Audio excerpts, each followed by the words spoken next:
पदाचा गैरवापर तत्कालीन शिक्षण अधिकाऱ्यासह तिघांविरोधात गुन्हा दाखल.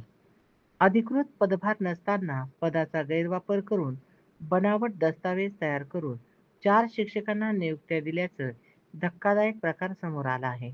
या प्रकरणी जिल्हा परिषदेच्या प्राथमिक विभागाच्या तत्कालीन शिक्षण अधिकाऱ्यासह तिघांविरोधात कोतवाली पोलीस ठाण्यात गुरुवारी दिनांक 21 रोजी गुन्हा दाखल झाला आहे. ही घटना 2013 ते 14च्या दरम्यान घडली. तत्कालीन शिक्षण अधिकारी सुलोचना पंढरनाथ पठारे, वरिष्ठ सहाय्यक जे वाघ, संस्थेचे सचिव रज्जाक अहमद शेख, दोघे मयत असे गुन्हा दाखल झालेल्यांची नावे आहेत.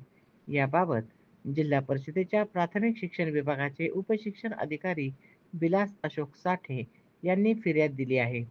फिर्यादी हे शिक्षण विभागात कार्यरत आहेत. शिक्षण विभागातील नोंदवही सापडत नव्हती. याबाबत चौकशी समिती नेमण्यात आली होती. या समितीने शिर्डी येथील उर्दू एज्युकेशन सोसायटीतील 4 शिक्षकांना बनावट कागदपत्रे देऊन नियुक्त्या दिल्या गेल्या आहेत असा अहवाल दिला. त्यानुसार फसवणूक केल्याप्रकरणी पठारे यांच्या विरोधात कोतवाली पोलीस ठाण्यात गुन्हा दाखल करण्यात आला आहे.